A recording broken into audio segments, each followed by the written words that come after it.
Faire le tour du monde aujourd'hui n'est pas facile, loin de là.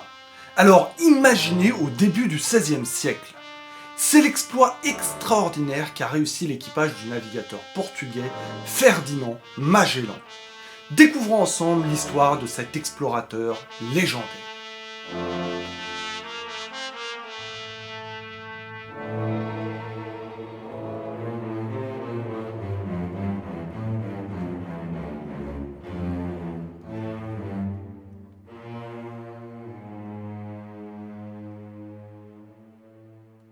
Ferdinand Magellan est probablement né en 1480. On ne sait pas vraiment où.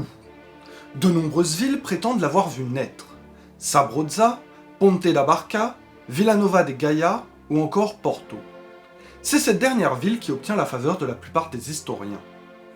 On ne sait pas grand-chose non plus sur sa jeunesse. Il est sûrement issu d'une famille de la petite noblesse, les Magalhães. Son père l'aurait envoyé comme page, serviteur, de la reine du Portugal, Éléonore de Viseu. Il y aurait appris la navigation et l'astronomie auprès de son maître, Martin Benheim, célèbre cartographe.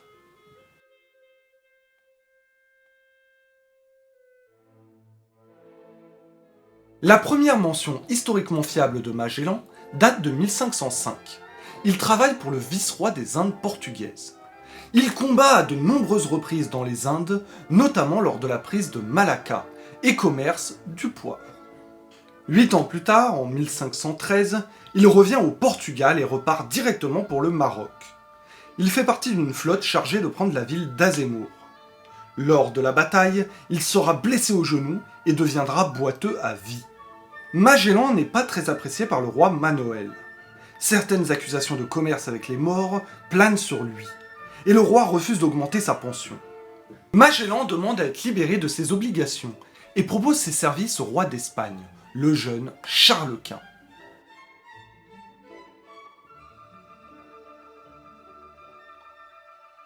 En 1517, Magellan s'installe à Séville et épouse la fille d'un important militaire. Il est ambitieux et son heure ne va pas tarder à arriver. Depuis presque une décennie, l'Espagne avait pour objectif de découvrir la route occidentale qui mènerait jusqu'en Asie. Magellan se présente alors avec l'idée d'atteindre les Indes par l'ouest. Il s'associe avec le cosmographe Rui Falero, reçoit le soutien de Juan Rodríguez de Fonseca, un important prélat espagnol, et va proposer son projet au roi d'Espagne. Charles Quint est emballé par la proposition, puisqu'elle lui permettrait de ne pas dégrader les relations avec les Portugais, tout en atteignant l'objectif de commercer avec les Indes. 2 ans plus tôt, un autre explorateur, Juan Díaz de Solís, avait tenté la même aventure, et y avait perdu la vie. Pas très rassurant. En 1518, la mission est officialisée. Magellan et Falero sont chargés de partir pour l'île des Moluques, en Indonésie, par la route vers l'ouest et en contournant l'Amérique. Ils sont élevés au grade de commandeur de l'ordre de Santiago. Le roi leur octroie également un monopole sur les routes découvertes pour une durée de 10 ans, une nomination comme gouverneur des îles découvertes au cours du voyage, un 20e des gains du voyage, et la concession d'une île pour chacun d'eux. L'expédition est financée par la couronne espagnole. Elle se compose de 5 navires et se trouve équipée en vivres pour 2 ans. De nombreux problèmes compromettent la tenue du voyage. Le manque d'argent, le roi du Portugal qui cherche à se venger de Magellan et tente de le faire arrêter, la méfiance des Castillans envers les Portugais et le caractère difficile de Falero. Malgré tout ça, Magellan ne lâche pas l'affaire. Et le 20 septembre 1519, la flotte part de Séville. 5 navires, le Trinidad, le Santiago, le San Antonio, le Victoria et le Concepción. 242 hommes en tout qui embarquent pour cette aventure. On y retrouve des Espagnols, bien sûr, des Portugais, des Italiens, des Grecs et des Français. Un vrai projet européen. Avant de lever l'ancre, je vous rappelle que si vous aimez le contenu de nos vidéos, vous pouvez toujours vous abonner à la chaîne si ce n'est pas déjà fait. On vous remercie.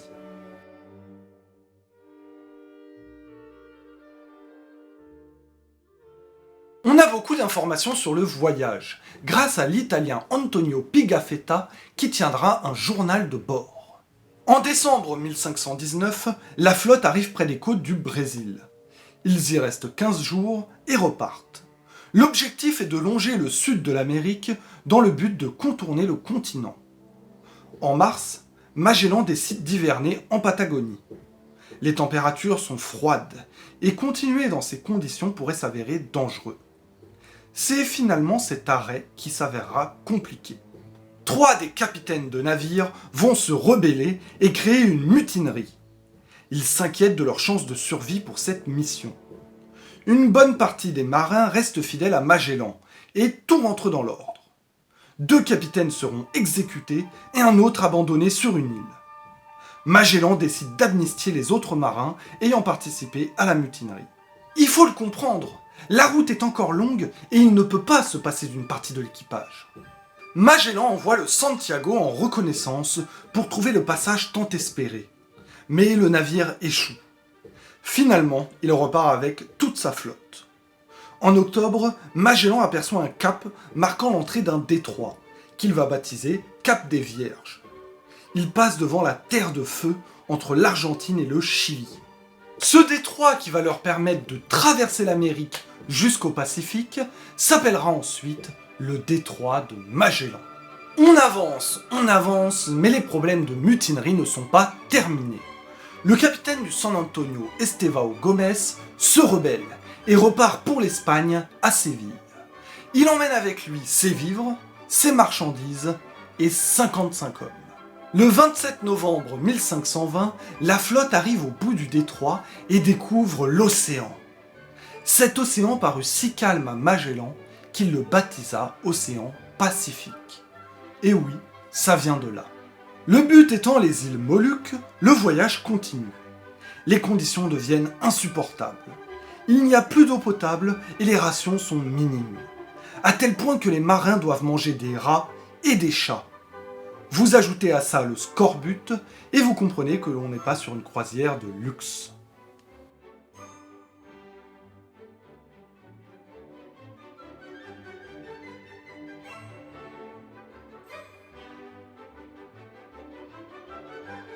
Pourtant, on pourrait le croire. Il y a des paysages magnifiques, des épices inconnues, des oiseaux multicolores, des indigènes pacifiques et accueillants. Humabon, le roi de Cébou, va même se convertir au christianisme. Sur l'île de Mactan, par contre, l'ambiance n'est pas la même. Le roi Lapu-Lapu refuse de se soumettre, et Magellan part attaquer l'île avec 60 hommes. Mal lui en a pris puisque les indigènes vont gagner la bataille, et Magellan va y trouver la mort. Il sera tué par une flèche empoisonnée. Et oui, vous ne l'aviez pas vu venir aussitôt, mais c'est le cas. L'équipage va devoir continuer sans son capitaine, et Magellan ne réussira pas à faire le tour du monde. Quelques jours plus tard, Humabon va finalement trahir les Européens. Il leur propose un dîner et les attaque.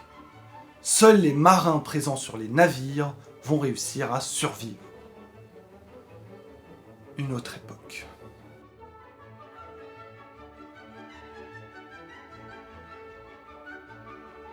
La flotte n'est plus composée que de 113 hommes, commandés par Juan Sebastián Elcano.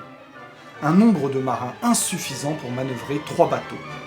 Le Concepción est brûlé, et le voyage se poursuit avec le Victoria et le Trinidad. Le 8 novembre 1521, l'équipage arrive enfin aux îles Moluques.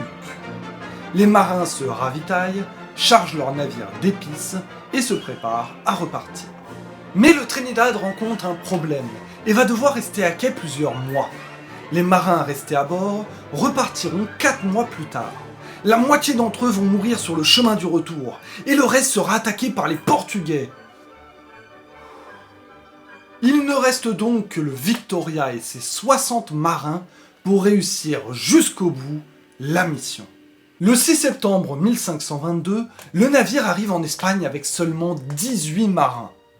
12 autres faits prisonniers par les Portugais au Cap-Vert les rejoindront quelques semaines plus tard. 5 survivants de la Trinidad reviendront également 3 ans plus tard. L'exploit est sensationnel. le Victoria devient le premier navire à faire le tour du monde. Historiquement, c'est une réussite évidente, mais économiquement, c'est un désastre. La vente des épices rapportées n'arrive même pas à payer le salaire des survivants et des veuves. Politiquement, ce n'est pas bon non plus, puisque l'Espagne sera forcée de renoncer à ses prétentions sur les îles Moluques. Sur les 242 hommes qui ont commencé l'aventure, seuls 35 sont parvenus à faire le tour du monde. Ces hommes, ces héros, ont réussi un exploit qui restera dans les mémoires. L'une des aventures les plus incroyables de l'histoire de l'humanité. Ferdinand Magellan n'a peut-être pas réussi à faire le tour du monde pour cause de mort, mais c'est bel et bien lui que l'histoire va retenir. Il est celui qui a organisé l'expédition, celui qui a traversé le détroit qui porte son nom et le premier à atterrir dans l'océan Pacifique par l'ouest. L'histoire de Magellan est particulièrement inspirante. Elle nous apprend notamment que la Terre est ronde pour les quelques sceptiques qui en douteraient encore. On a été très content de vous raconter cette épopée. Si vous avez apprécié, n'hésitez pas à vous abonner, à mettre un j'aime, à commenter. Vous connaissez la suite. On se retrouve bientôt pour une nouvelle vidéo et à la prochaine.